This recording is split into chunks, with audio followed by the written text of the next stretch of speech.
Hello, everyone, and welcome back to The Rundown. I will be your host today, Craig DeLuz, coming at you from the West Coast, the left coast, behind the Iron Curtain, otherwise known as the Sierras, from a state known as California. And today is Throat Punch Thursday. Guess what day it is? Guess what day it is? Who's ready? Throat Punch Thursday, bitch.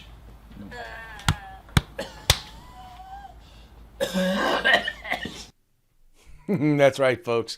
Today's Throat Punch Thursday, where we go after the left, we go after the anti-gunners, we go after the woke mob, and, just kind of give them a little, just contend a little right there in the kisser.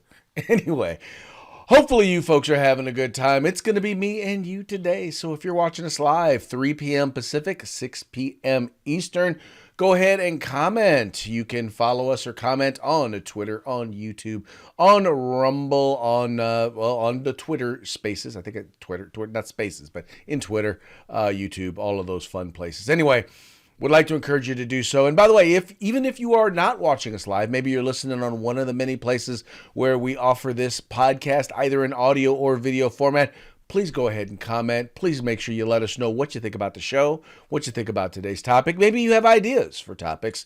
Please make sure to let us know. Folks, I prefer when this is a conversation. I know Mike's not here, so it's a little hard for me to have a conversation with him. I would say conversate since he's not here, but he's not here, so it's not really going to bug him. But anyway, would love to have a conversation with you, so please make sure to go ahead and say what's up. All right, let's get into today's program. But before we do, we've got to do what we do, and you know what that is. Got to give a quick shout out to our sponsors. We're going to start with the folks over at Hitman Industries. If you have an AR rifle and you're looking to either rebarrel that rifle, or maybe you're just looking to do a brand new home build, start your search at Hitman Industries. They have all the barrels that you could be looking for, whether pistol caliber or rifle caliber. They even have Glock barrels available for you today. And if you are a first responder and have never purchased from before, you're going to get a discount. So check them out at hitmanindustries.net. Then we've got the California Republican Assembly. They were once referred to by Ronald Reagan, that's right, the great Ronald Reagan, the Gipper, as the conscience of the Republican Party, because they work to help elect conservatives at all level of government, from school board all the way up to President of the United States. Please check them out at cragop.org. That's cragop.org. If you want to be a part of California's future today, join CRA. And then we've got the best in concealed carry tactical holsters at hogholsters.com. That's hog, H-A-W-G, holsters.com. That's helping Americans wear guns. Go there, check it out, no matter what firearm you have, no matter what you may have attached to your firearm. Trust me, I'll bet you they have a setup that's going to work for you. And even better, if you use the discount code The Rundown, all caps, no spaces, one word, just like it is right there, you're going to get a discount on us. So please check them out. That's hogholster.com. And then finally, the place to go to get all things tactical except the gun, you got uscombatgear.com. They have outdoor gear, they have cold winter gear, wet weather gear, they've got hot weather gear, they've got hats, they've got boots, they've got backpacks, they've got all things tactical but the gun, like I just said. So please check them out today. That's uscombatgear.com. All right, now we cannot say that Kamala Harris has not done any interviews. All right, we at least can say now, yes, Ms. Harris has done some interviews. But has she really? I mean, has she really sat down with folks who are going to ask her tough questions and tried to answer those questions? Well, since becoming the president or the presidential nominee for the Democratic Party, she's done a grand total of 3 interviews. One of them we saw was basically the infomercial that was done there by ABC News. It was literally an infomercial. Almost no follow-up questions, almost no hard questions. And she flat out ignored every single question and just answered the questions she wanted to answer, even if it wasn't a hard question. Which, by the way, begs the question, what is up with that? What is up with these softball questions? I'll get back to some of that before. I'll get back to some of that in a minute. But she also did one on ABC News where the guy asked her to, let's drill down a little bit. And she decided that rather than answer the question, the specific question was, so what, tell me a little bit about, some specifics as to what it is that you're going to do in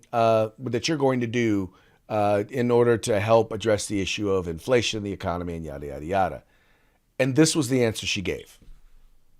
Could decide the outcome of this presidential election. Yeah. You hear it more than I do. People want to know more about you and about your specific plans. At the debate the other night, you talked about creating an opportunity economy. Mm-hmm. I wonder if we can drill down on that a little bit. When we talk about bringing down prices and making life more affordable for people, what are one or two specific things you have in mind for that? Well, I'll start with this. I grew up a middle-class kid. My mother raised my sister and me. She worked very hard. She was able to finally save up enough money to buy our first house when I was a teenager. I grew up in a community of hardworking people, construction workers and nurses and teachers. And I try to explain to some people who may not have had the same experience, but a lot of people will relate to this. I grew up in a neighborhood of folks who were very proud of their lawn. And I was raised to believe and to know that all people deserve dignity. And that we as Americans have a beautiful character. We have ambitions and aspirations and dreams, but not everyone necessarily has access to the resources that can help them fuel those dreams and ambitions. So when I talk about building an opportunity economy, it is very much with the mind of investing in the ambitions and aspirations and the incredible work ethic of the American people. So now, you may recognize that answer, because when asked a question about the economy during the debate, the specific question being, are Americans better off now economically or financially than they were 4 years ago, what would you say to them? You notice she gave the exact same answer, which, in case you didn't notice, was a complete and utter non-answer. Now, you noticed once again during that debate, the way in which the questions were asked between the two candidates and the way in which they were fact-checked was completely and utterly unfair. It was completely biased. And in the defense of the folks over at ABC News, they're not the only ones. They're not the only ones who are that biased. For example, let me share with you, you probably saw this. You probably saw this here.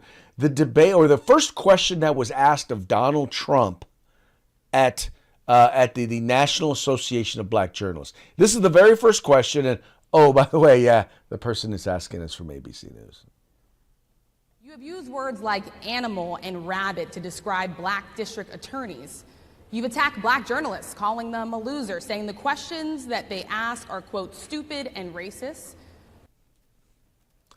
Okay, now, I want you to compare that to this question, which was also asked with this question that was asked of Kamala Harris, also before the National Association of Black Journalists. This was done at a separate time. It wasn't done at their convention because she didn't bother to show up.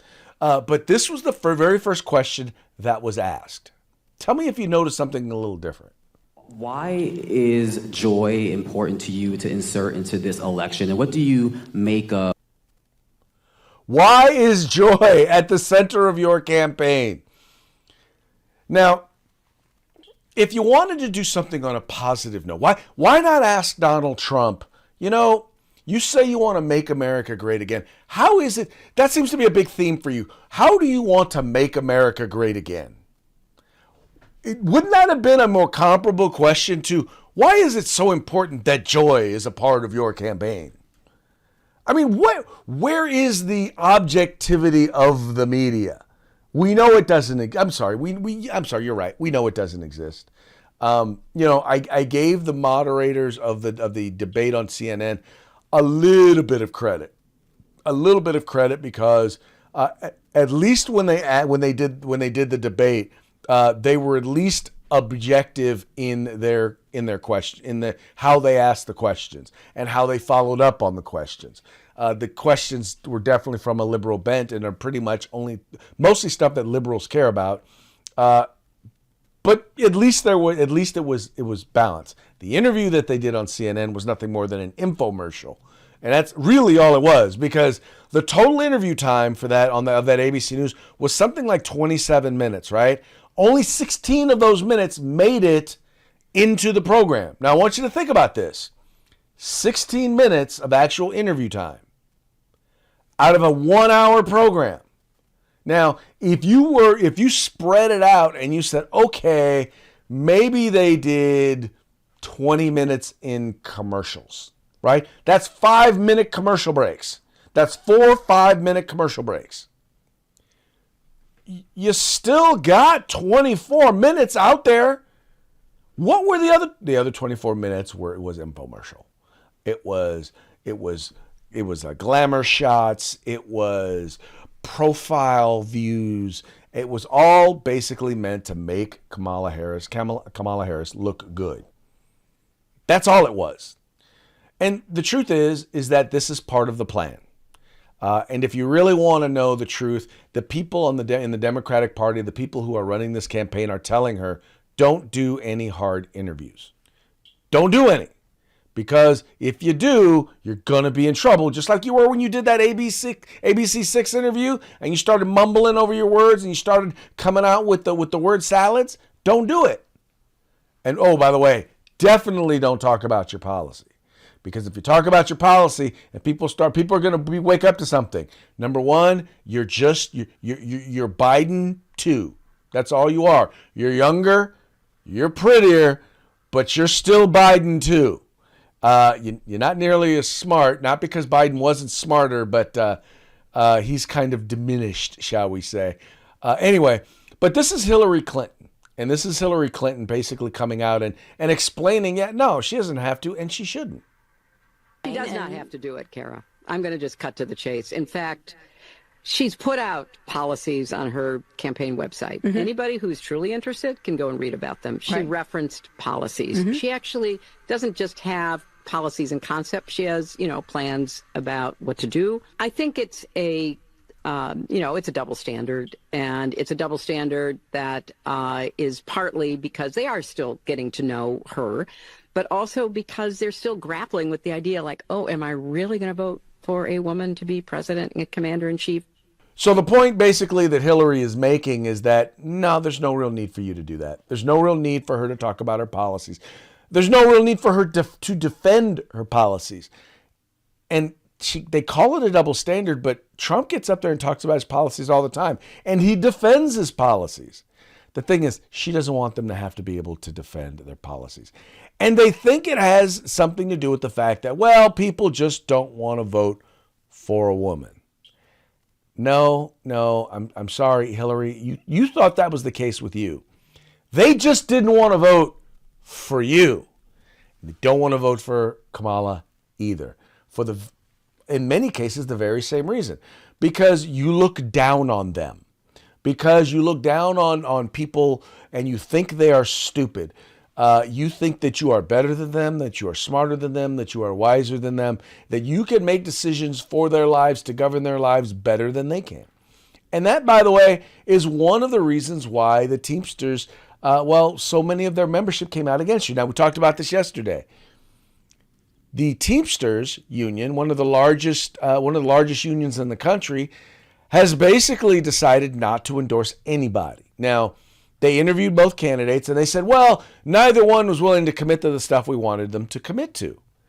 But that's not the only thing. They also polled their members. They did both a regular poll and then they did a telephone poll. They polled them twice. And in both cases, about 60% of their membership wanted to endorse Donald Trump, wanted to support Donald Trump. And yet they ignored them. Their leadership. Now, their leadership couldn't go as far as to say, well, we're going to endorse Kamala Harris over Donald Trump, when almost 2/3 of their members opposed that. So they decided to go with no endorsement in order to number one, save themselves and have any level of credibility themselves, or at least attempt to have credibility. But number two, they definitely were not going to come out and endorse. They weren't going to come out and endorse Donald Trump because they know that the Democrats would have been livid. But their members aren't happy. Their members are not happy with this decision. Here's a brief interview that was done over at Fox News to let you see how upset some of their membership was. Let's bring in union members Rudy Melendez, an electrical lighting technician, and J.W. Payne, a Teamsters truck driver. Gentlemen, thank you for both coming on. J.W., to you first. Your fellow members chose Donald Trump in this poll today, but your leaders opted not to endorse. What do you think of that decision overall, sir? Unfortunately, I disagree with it 100%. Our brothers, and that's what we call each other, brothers, stood up and voted for having Donald Trump as our candidate. And it just really saddens, again, they're not listening to us. Yeah, it's interesting, Rudy, because is Trump seeing an increase in support across all of labor, do you think? Or is it just the Teamsters, or are you seeing it in your union as well? Definitely seen it in my union. I'm a member of IATSE, and I'm in Hollywood Labor Union. We're seeing the rank and file in support of Trump. I'm seeing Trump stickers on trucks on the lot. The guys coming up to me asking me about, what are the policies. We just have to remember that families, moms, and union laborers and family members have lost so much over the last 3.5 years. Yeah. And I think that's why they're supporting Trump in 2024. It's fascinating when you talk about you being a member in a union in Hollywood and in California, and they're still kind of leaning toward Trump, which is a very big statement. JW, back to you. Alexandria Ocasio-Cortez said today, when the Teamsters are in trouble, they always call the Democrats. So she's kind of dismissing this kind of lean toward the Republicans, saying, oh, they're going to come home again. What do you think about that statement? You know what? When the Democrats need help, they call the Teamsters and all the unions to go out and knock on doors for them. When the Democrats need help, that's when they come and ask for us. We never ask them for anything except let us have good jobs. Yeah, and it's interesting because, we're talking about the shift right here, Rudy, but I'm wondering, when you see the shift, are you kind of looking back thinking, what's going on here? Are you surprised at all, or would you tell your friends you kind of saw this coming? Well, I'm not surprised, but I think a lot of people are. I've been a political junkie for my whole life, since fourth grade. I ran for school president, Yeah. Did you win?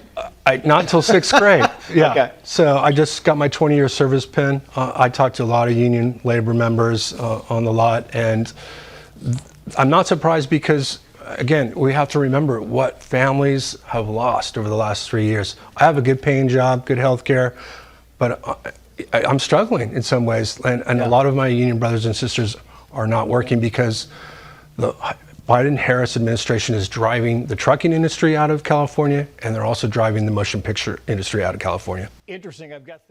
So what I find to be interesting about that is, number one, they're talking about issues, right? They're not talking about their support of Donald Trump being, am I going to support a woman or am I going to support a black woman? It's the policies that the Democrats are implementing, that the Biden-Harris administration have implemented. First of all, we're seeing them in California big time. And we've seen the effect of them driving jobs out of California, driving people out of California. We're seeing that.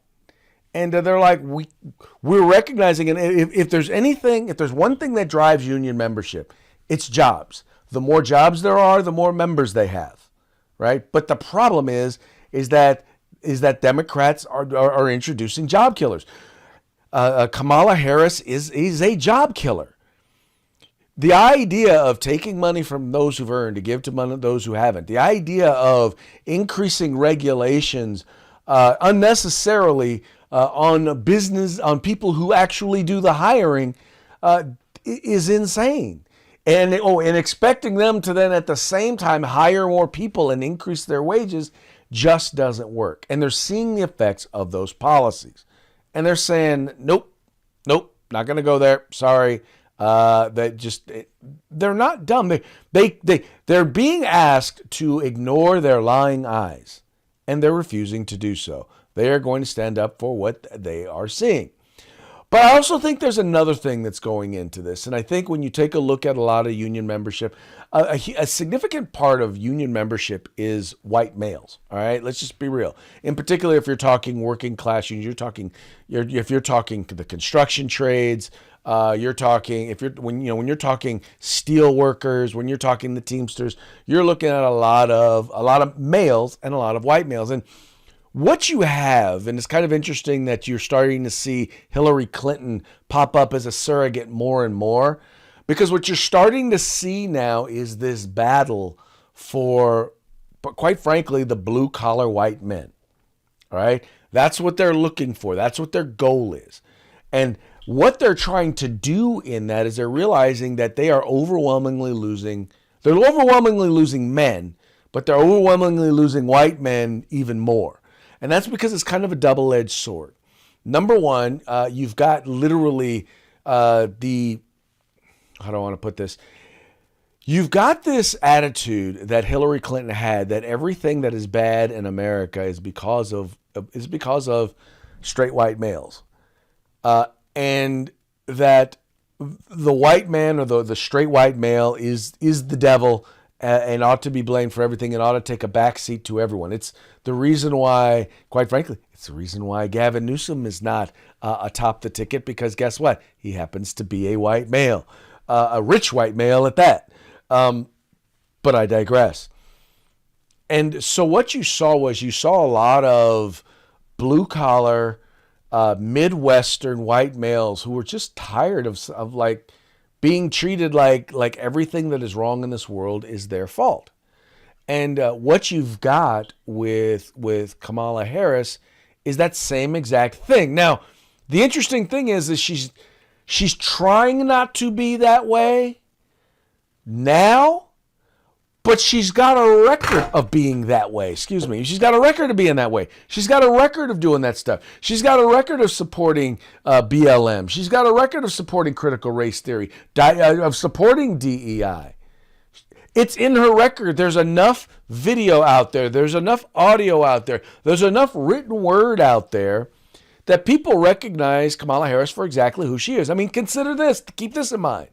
She became the vice presidential nominee for Joe Biden because he committed to selecting a black woman. Can she honestly say she was the most qualified person? She can't even say she was the most qualified woman. She can argue, maybe you can argue she was the most qualified black woman, but the reality is she was the most qualified black woman who was a machine candidate, some machine politician, someone who they could say, this is who you are and this is what you're going to do. And she was going to say, yes, that's me. Just elevate me, put me in, coach. I'll be what you want me to be. And that's who she is. Well, now, all of a sudden, as she goes around changing her accent from meeting to meeting, people are recognizing once again, though, that she's a chameleon. She's going to say what she's going to say. And we know who Kamala Harris is. When she said her values haven't changed, she wasn't lying. Please understand that. Her values have not changed. She is still the person who is bailing out BLM rioters. And the thing is that reputation is going to get her in trouble, right? It's going to get her in trouble because right now they're deadlocked nationally. Now, mind you, I will say this again, the national poll really doesn't matter. It doesn't matter in that we don't elect people nationally. The national popular vote really doesn't matter. So it's not a function of how popular she is nationally.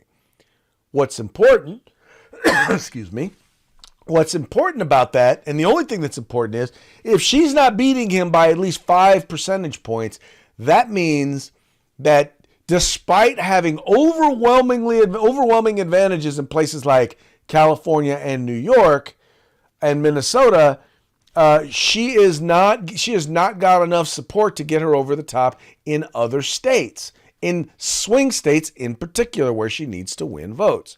Now, according to this piece over at The Hill, where is it? It's down here somewhere. The poll. Okay, that's the. Here we go.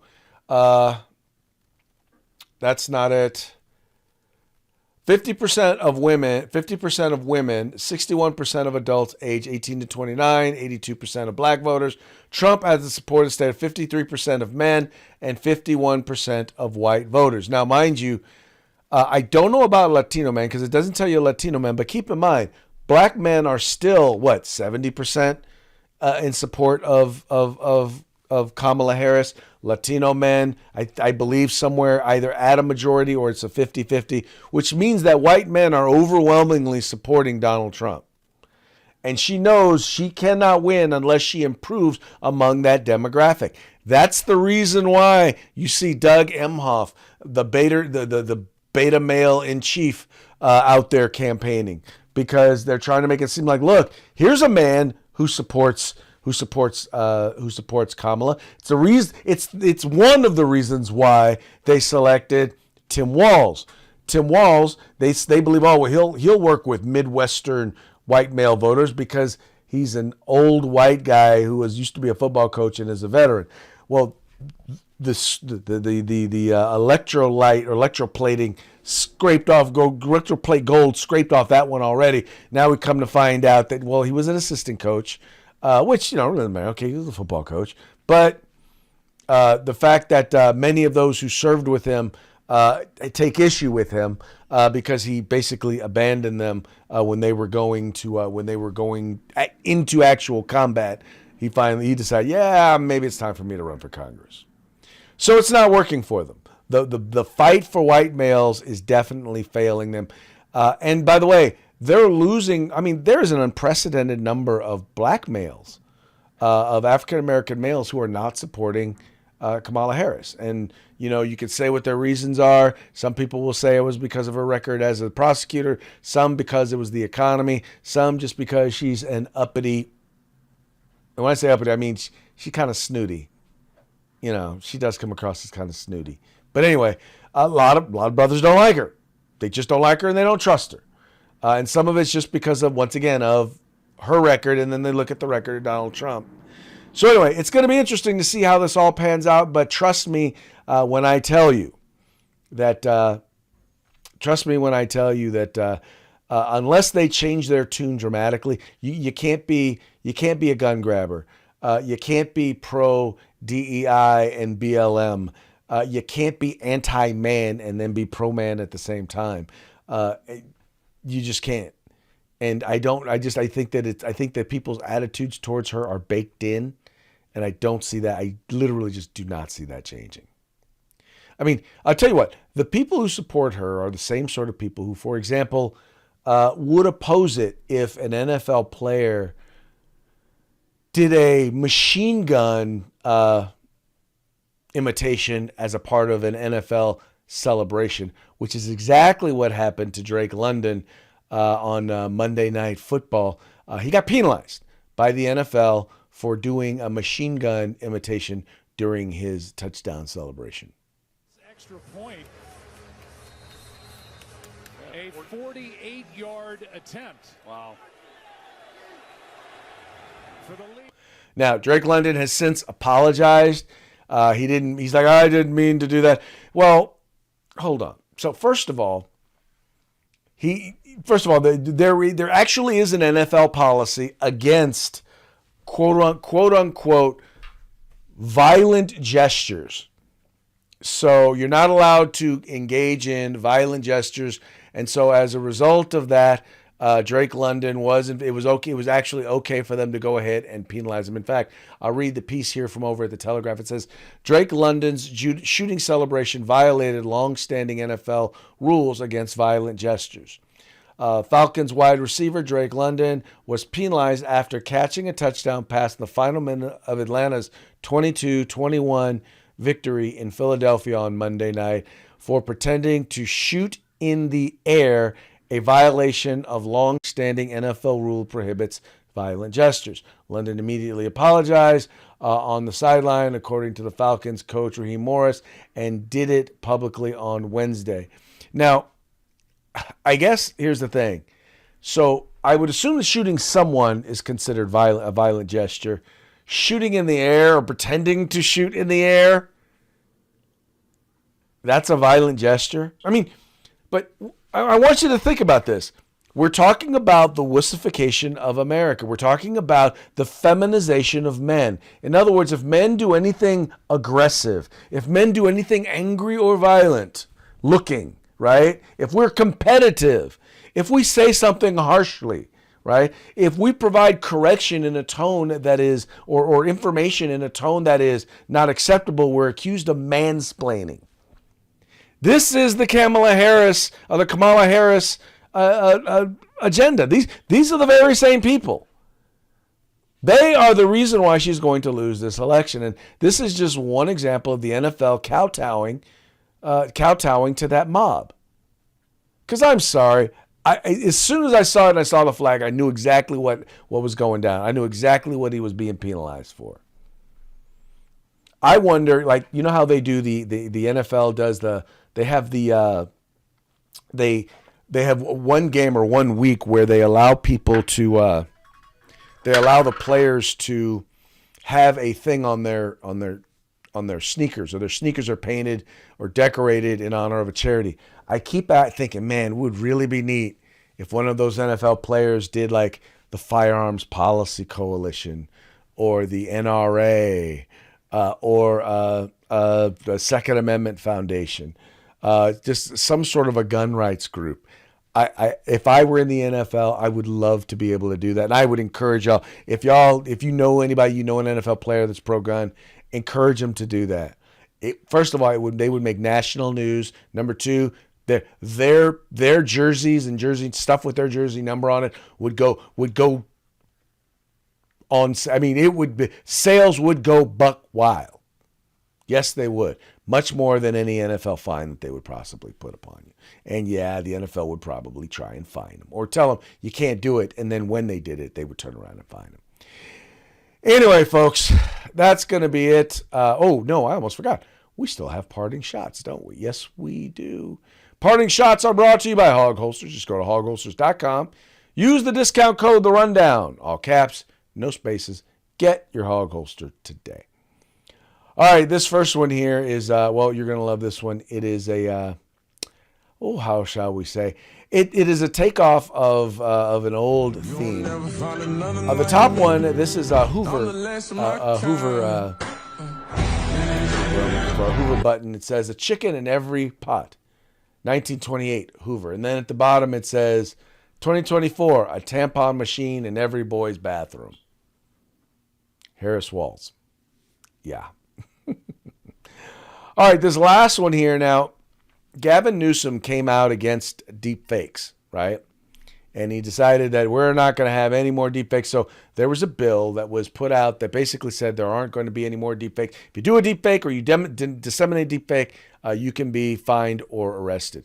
Well, here is a deep fake that was done by the folks over at the Babylon Bee, and it's pretty much telling that. Well, let's put it this way: this is the Babylon Bee telling Gavin Newsom, "Come get some." Hi, I'm Gavin Newsom, the governor of California. This is a message for the people of America, given in my authentically recorded, non-AI voice. Thanks to my leadership over the last several years, California has become a world leader in extremist, left-wing governance. My policies were so effective that almost 1 million people are now fleeing the state every year. We even ran out of U-Hauls. During the COVID pandemic, I locked everyone in their homes and shut down businesses for months. Not the French Laundry, though. That's my favorite restaurant. Last year, I cleaned up the dangerous, messy streets of San Francisco, because Chinese Communist President Xi was coming, and I really wanted to impress him. He's my boss, after all. This year, I signed legislation that allows me to take custody of your kid if you refuse to give him artificial hormones and chop off his genitals. Because if you don't do that, you're a bigot, and bigots shouldn't be allowed to have kids. I've also led the way in green energy by banning all cars that don't run on electricity. Then I banned almost all the electricity. This is smart leadership. On my watch, the cost of living and homelessness have skyrocketed. Schools are failing. Drug dealers and human traffickers are pouring across the border. And poop has covered the sidewalks of San Francisco. This is the positive, joyful vision we offer as Democrats. That's why I'm enthusiastically endorsing Kamala Harris for president in 2024. She'll do to the country everything I did in California. Anyway, I'm California Governor Gavin Newsom, and I approve this 100% real message, which is a recording of my voice without the assistance of any AI whatsoever. This isn't a deep fake, and you can rest assured that it isn't, because I just signed an unconstitutional law outlawing deep fakes. No one would dare violate it. Thank you, and science bless America.